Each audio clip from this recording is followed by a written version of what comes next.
Death to all false gods! Samuel stood on the mountainside and hurled a statue of the corn god into the blazing fire. "Burn, baby, burn!" yelled the Israelites. He broke a statue of the she-god across his knee, then smashed the head off a thunder god, and the pieces went hurtling into the flames. The Israelites were in a frenzy of excitement. "Go, go, go!" they yelled. Meanwhile, deep in the shadows, silent figures were creeping towards them. A unit of Philistine commandos, well-armed, well-trained, and just aching to wipe the smiles off the faces of these loud-mouthed, overbearing Israelites. "Canaan is our land!" roared Samuel. "We were given it by the God of the Israelites!" "You want to bet?" thought the Philistines, and drew their knives. Ka-chung! A jagged edge of lightning split the sky in two. The whole hillside lit up, and suddenly the Israelites could see the Philistines as clear as day. "Our God has spoken!" roared Samuel. "Behold your enemy!" Boom! A clap of thunder shook the whole mountain, and as the rain began to sheet down, the Israelites chanted their war cry and started to slither down the hillside. The slopes turned to mud, the mud turned to raging streams, and soon the Philistines were lost in a torrent of blood and water and charging Israelites. By the time the Israelites got back to Shiloh, they were as high as kites. They weren't going to be pushed around anymore. Defend your people, defend your religion, defend your territory. They wanted their own kingdom here in Canaan right now. "Ooh, that means we'll need a king, doesn't it?" said someone. "You've already got one," said Samuel. "The God of the Israelites." "No, someone will look after us." "Exactly," said Samuel. "Now look, stop messing around. A real king, someone will lead us into battle and stuff." "Oh, that'd be great, wouldn't it?" said Samuel. "After 5 minutes, you'd be moaning that he was bossing you around." "No, we wouldn't. And who'd pay for his palaces and his wives and all his horrible kids?" "We would." "Oh, please, Samuel, let's have a king. Go on, everyone else has got one." "I'll think about it," said Samuel. And he went off to the tent where the God box was kept. Donkey, donkey, donkey, donkey, donkey, donkey, donkey. Donkey, donkey, donkey, donkey, donkey, donkey, donkey, donkey, donkey. The two girls at the well burst out laughing. Coming towards them was the tallest, most gorgeous-looking bloke they'd ever seen in their entire lives, and he was waggling a carrot. "Oh, stuff it," he said. "I can't find the stupid creatures." And he flung his carrot down the well and started pulling up the bucket with one muscly arm. "My flipping father," he said. "Do you know how long I've been looking for his flipping donkeys? 2 flipping weeks." And he unhooked the bucket and he swallowed the entire contents in one go. "Oh, it just shows what a failure I am, doesn't it? The most abject failure in the history of ancient civilization. I might as well end it all here and now." "Why don't you ask our holy man about your donkeys?" said one of the girls. "He's good at that sort of thing. He found my umbrella last week." "Great! Fantastic idea," said the man. And he smiled a smile so warm and friendly, the two girls went all weak at the knees. The town was full of thick black smoke and the smell of cooking. There was a huge crowd, and in the middle was the great holy man and a bunch of his trainees, burning great slabs of meat. "Accept this sacrifice," Samuel called, "and send us a king. Our people want a king." The man came barging through the crowd. "Excuse me," he said, "is this lost property?" "Shh, shh, shh," went the trainees. The man was quiet for about 3 seconds. "And it's my donkeys, you see. They'll be halfway to Baghdad if I have to wait much longer. I'm first in the queue, aren't I?" Samuel opened his eyes. In front of him, head and shoulders above everyone else, stood a tall, flame-haired man, a man with a look of charm and passion in his eyes, but obviously someone who wasn't going to let anything stand in his way. "What's your name, son?" said Samuel. "Saul," came the reply. "Well, Saul, our God has spoken," said Samuel. "Come here." There is something important I have to tell you. Then messengers sprinted to every tiny town and hilltop village in Canaan. Samuel is calling a meeting of the Israelites, they said. And the Israelites left their yogurt making and their ironing and their cucumber pickling and set off to meet him. You wanted a king, said Samuel. Well, our God has chosen one for you. Line up in a long, long line and I'll show him to you. And ka-chung, ka-chung, ka-chung, the Israelites lined up in a long, long line. Now step forward, anyone from the tribe of Benjamin. Ka-chung. The entire tribe of Benjamin took a step forward. Step forward, anyone from the tribe of Benjamin whose surname begins with an M.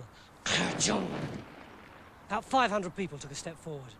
Step forward, anyone from the tribe of Benjamin whose surname begins with an M who isn't a woman. Ka-chung. Or a girl. Ka-chung.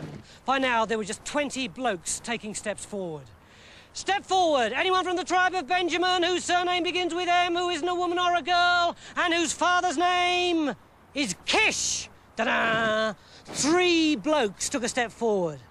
Step forward, anyone from the tribe of Benjamin whose surname begins with an M, who isn't a woman or a girl, whose father's name is Kish, and whose own name is Saul.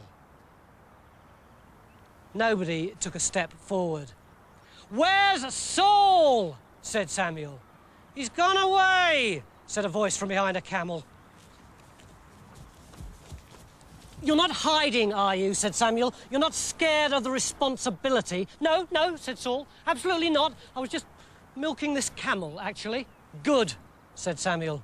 Israelites, behold your king! Hooray, hooray, hooray! Went everyone. Well, almost everyone. A bloke at the back said, some king. I wouldn't fancy charging into battle with that nutter. I heard that, said Saul. And let me tell you, he said, clenching his teeth and putting the camel in a headlock, that you will follow me into battle, he said, ripping the camel in half, because if you do not, he said, tearing the camel into little chops and steaks and Sunday roasts, then you will end up on the victory barbecue just like this camel. With me as king, the Israelites will be invincible! We haven't got a chance, he said next morning. Why not? Asked Samuel beadily. Look, you see this sword? Brilliant piece of work, isn't it? Yes, agreed Samuel. Saul bashed it against a rock. No, it isn't. It's rubbish. It's rubbish. It's rubbish. It's rubbish. Samuel could see what he meant. It was now as bent as a crooked banana. And these arrows are rubbish, and this helmet, and this shield. We are totally, completely doomed. Dad, interrupted his son Jonathan, look what I've got. Not now, Jonathan. Do you know what the Philistines have got, Samuel? High-velocity, armour-piercing spears. They'll kebab our army in 5 seconds flat. But, Dad, shut up, Jonathan. It's your fault, Samuel. You got me into this. Dad, I've bought us a chariot. You and those flipping donkeys. If I could find those donkeys, I'd... You what? Saul had never seen anything like it in his life. It was fast, it was sleek, it was lightweight. It just oozed killing power. I bought it off a Cypriot arms dealer in Jaffa, said Jonathan. It was ever so cheap. We'll take 20, said Saul. No, 50. No, 500. We are going to smash the Philistines. I am the leader sent by our God. Nothing can stand in my way. Saul, said Samuel, you're not getting a bit too big for your boots, are you? No way! Because you know what happens to the Israelites when they do? Yeah, they have to buy a new pair of boots. No. The other little gods come creeping out of their cupboards, don't they? Onto the mantelpiece goes the corn god, onto the bedside table goes the thunder god, and when you forget the God of the Israelites, what does he do to remind you? Went Saul. Exactly, said Samuel. Then the trumpets sounded all over Canaan, and the Israelites rushed into battle. Saul was like a whirlwind. Attack the Philistines, ordered Samuel. And biff, Saul attacked them and defeated them. Attack the Moabites, biff, baff, the Moabites surrendered. Attack the Edomites and the Ammonites, biff, boff, rebuff! Their cities were burning. Attack the Amalekites, ordered Samuel, and destroy them all. The men, the women, the children, the babies, the cows and the sheep, the camels and the donkeys. Oh, said Saul, shame about the donkeys. I could do with some of them. And off he charged into battle. A few days later, Samuel strode into Saul's headquarters on the warpath. Past the parade ground he went, where the soldiers were saluting a 30-foot-high statue of Saul in his chariot, through the officers' mess, where a painter was painting a vast mural of Saul, and out into the training ground. Saul and Jonathan were teaching their men how to do four-wheel skids in their new chariots. "Have you defeated the Amalekites?" said Samuel. "Yes," said Saul. "And killed them all?" "Yes," said Saul. "All the men and the women and the children and the babies?" "Yes," said Saul. "And the cows and the sheep and the camels and the donkeys?" "Yes," said Saul. "Eeyore." "What was that?" said Samuel. "What was what?" "That noise." "I didn't hear anything," said Saul. "I've got your donkeys, sir," said a little corporal. "Where do you want them?" "What donkeys?" said Saul. "The ones that you said that you wanted, sir." "Oh, donkeys, sorry, I thought you said, dumplings. Put them over there, please, so that I can check that they're dead when we've killed them." Another soldier entered with a cow and a sheep and a camel. "Where do you want these, squire?" he said. Over there with the donkeys, please." A sergeant came running up. "Oh, great, sir," he said. "Are these the animals you wanted me to take down to your farm?" Samuel was scarlet with anger. "You have disobeyed our God," he raged. "You have boasted, you have bragged, you have built idols to yourself, and now you have disobeyed me." "Only a bit," said Saul. "Our God must be obeyed." "Well, tough," said Saul petulantly. "Yes, it is tough. It is tough on you, for he will now turn his back on you. Do what you like. You're on your own now." And Samuel turned to go.